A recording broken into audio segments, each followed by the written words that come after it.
Real Madrid held by Osasuna with Bellingham's send-off. The La Liga leaders Real Madrid dropped to points in a 1-1 draw at Osasuna on Saturday, in which Jude Bellingham was sent off. The Spanish champions took the lead through Kylian Mbappé before the referee expelled England international Bellingham for dissent towards the end of the first half. Andy Budimir leveled for hosts Osasuna from the penalty spot after 58 minutes as Carlo Ancelotti's side endured a third consecutive league match without victory. Atletico Madrid, second and 2 points behind the leaders, hosts Celta Vigo later Saturday, while third-place Barcelona welcome Rayo Vallecano on Monday. Bellingham insisted he was expressing his frustration in not insulting the referee. "It's difficult when a referee isn't sure to determine that I've said something that I haven't, and as a result it kind of hinders the team," Bellingham told reporters. "I think you can see clearly in the video. I remember the incident very well. It was an expression of myself. I'm not even directing myself towards the referee, but obviously there was a misunderstanding. He's believed that I've said something insulting to him. There was no intent to insult him. There was no insult, and for that reason I think you can see there was a misunderstanding."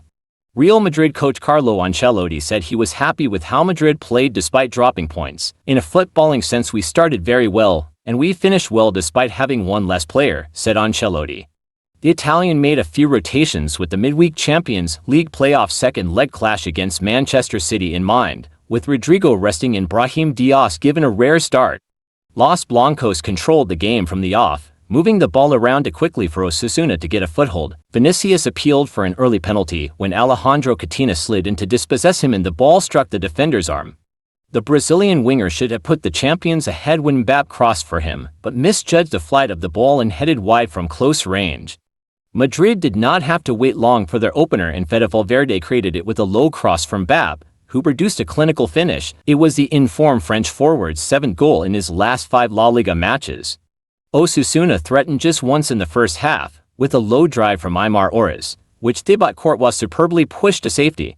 Vinicius spurned another golden opportunity when Mbappé teed him up, before Bellingham was dismissed in the 39th minute. The England international exchanged words with referee Jose Manuel Montero, who then reached for his red card. Ancelotti said Bellingham should not have been dismissed. "I think with Bellingham's red card the referee didn't understand the English well. I don't think it's something offensive," Ancelotti told reporters. "I think the red card came out because the referee was nervous.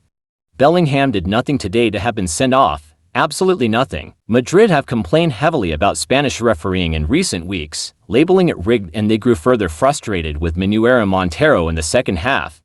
Osasuna leveled before the hour mark through Budimir from the spot after Eduardo Camavinga was late on the Croatian striker. Budimir had already shot wide of the post when the French midfielder clattered into the forward, similar to the penalty Aurelien Tchouaméni conceded in Madrid's derby draw with Atletico Madrid last weekend. Budimir's penalty was his 13th goal of the season, behind only Barcelona's Robert Lewandowski and Mbappé, on 17, in the standings. Budimir had already shot wide of the post when the French midfielder clattered into the forward, similar to the penalty Aurelien Tchouaméni conceded in Madrid's derby draw with Atletico Madrid last weekend. Budimir's penalty was his 13th goal of the season, behind only Barcelona's Robert Lewandowski and Mbappé, on 17, in the standings. After playing for nearly an hour with 10 men, Manchester City will hope it takes a toll on Madrid on Wednesday when the sides meet at the Santiago Bernabeu. Please like, share and subscribe to my channel, thank you. Doubt has been cast over Erling Haaland's fitness ahead of Manchester City's UEFA Champions League knockout phase playoff second leg against Real Madrid at the Bernabeu. Haaland wore the captain's armband for Saturday's visit of Newcastle United to the Etihad, but was forced off in the second half. City trailed Real Madrid 3-2 after a first-leg defeat on Tuesday. Pep Guardiola has been left sweating on Erling Haaland's fitness after the Norwegian was forced off injured in Manchester City's 4-0 win over Newcastle United on Saturday. Haaland was replaced by Matheus Nunes in the 88th minute after picking up a knee injury, and there are fears he could miss the second leg of City's UEFA Champions League knockout phase playoff against Real Madrid on Wednesday. The injury appeared to be to Haaland's right knee as he fell to the ground and received a spell of treatment before walking off the pitch. Haaland was named captain for the visit of the Magpies and has scored 27 goals across all competitions so far this season. The 24-year-old scored twice, including once from the penalty spot, in the 3-2 first-leg defeat against Carlo Ancelotti's side last Tuesday. Addressing the potential severity of the injury, Guardiola said, When he went down, everyone was scared. But he walked off smiling and the doctor didn't tell me bad news, so hopefully, he is fine. I have not spoken to the doctor, maybe it's not as bad as it could be. Guardiola was also quizzed about his decision to give the Norwegian the armband, citing the forward's new 10-year deal as one reason. Kyle Walker's loan move to AC Milan and Kevin De Bruyne's appearance on the substitutes bench served as further factors. When Kyle left, Kevin became the first captain, then I nominated Erling. He explained, "It's nice for the first time in the Premier League. It's just a beginning, but it's a gesture." Haaland did not add his name to the scoresheet for the visit of Eddie Howe's side, but provided the assist for James McAtee to score City's fourth goal. David Moyes concedes his Everton side are still looking at the relegation zone with huge caution despite securing a significant 2-1 victory over Crystal Palace at Selhurst Park.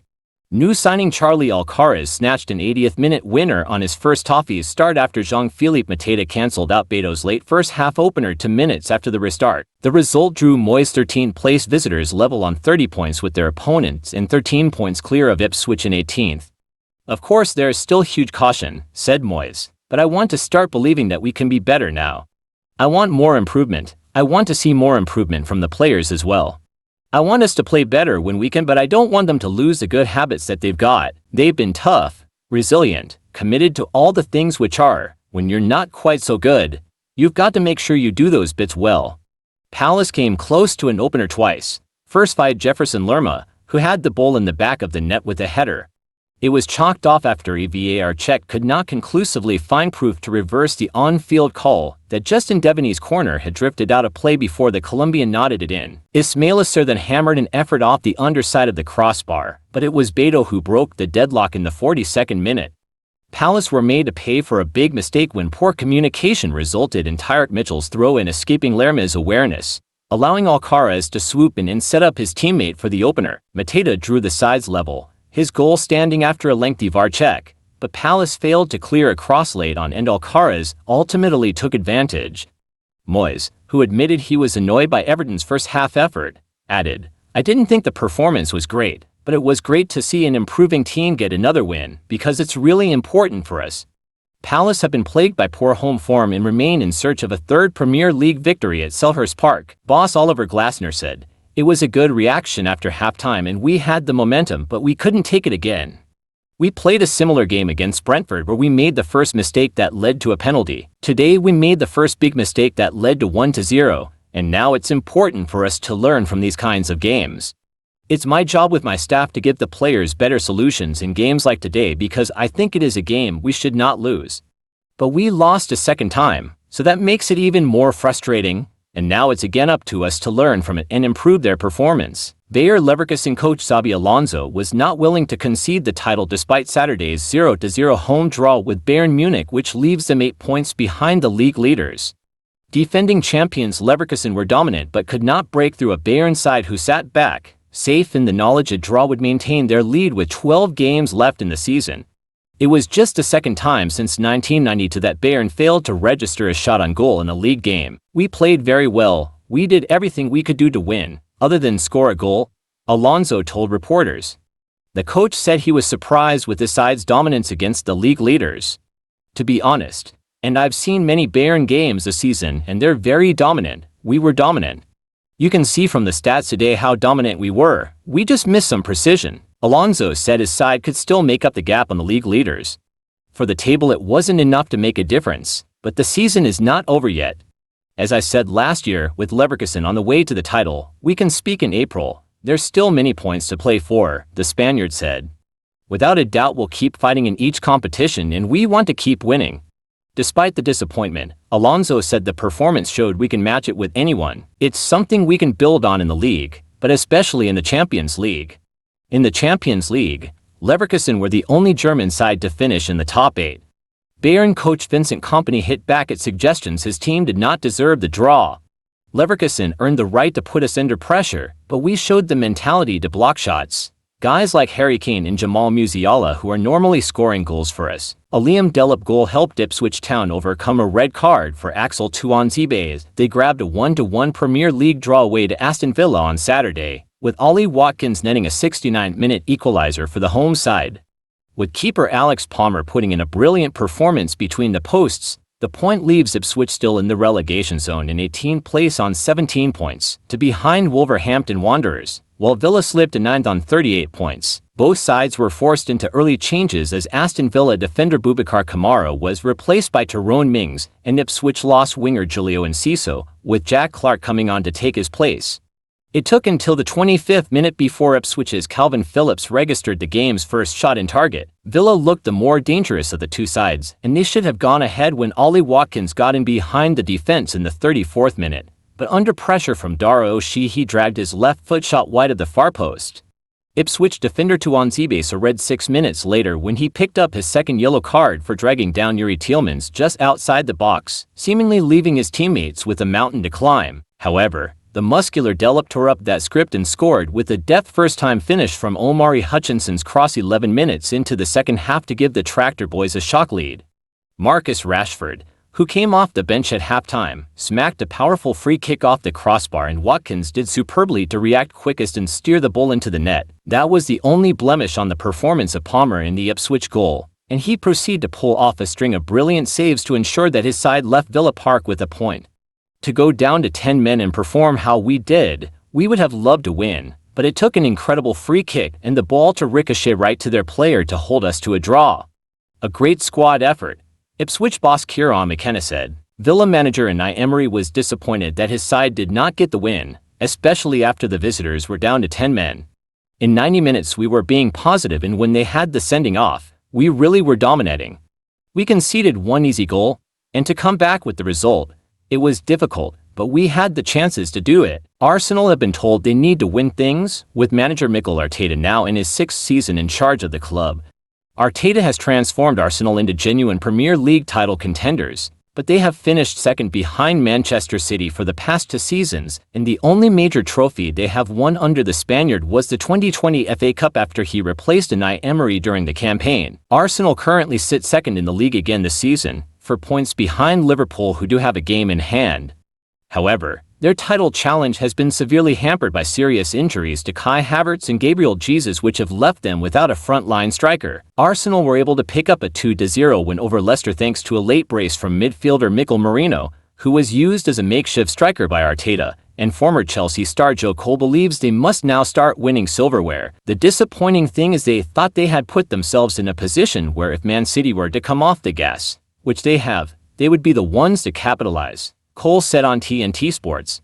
Particularly with Jurgen Klopp leaving Liverpool. That will be disappointing to them, but I don't think you can be disappointed with what's happened at Arsenal over the last 5 years. They were in the doldrums for many years. This group of players has put them back on the map and made them serious contenders, but they do need to start winning silverware. That's what it's all about at a club like Arsenal. You need to win things. That's the next challenge for this group of players. Despite the fact Arsenal do not have a recognized striker, Arteta was delighted with the side's win over Leicester as it saw them put pressure on Liverpool after they dropped points by drawing against rivals Everton on Wednesday. Yes, and it was important for us as well, Arteta told reporters in his post-match press conference. Everything that happened in the last few days, it was a lot of noise to show how much we want it, because regardless of what happens, we're going to really go for it. That we believe for the resources that we have in the quality of our players and still adapt and be competitive and still win a lot of football matches. Please like, share and subscribe to my channel. Thank you.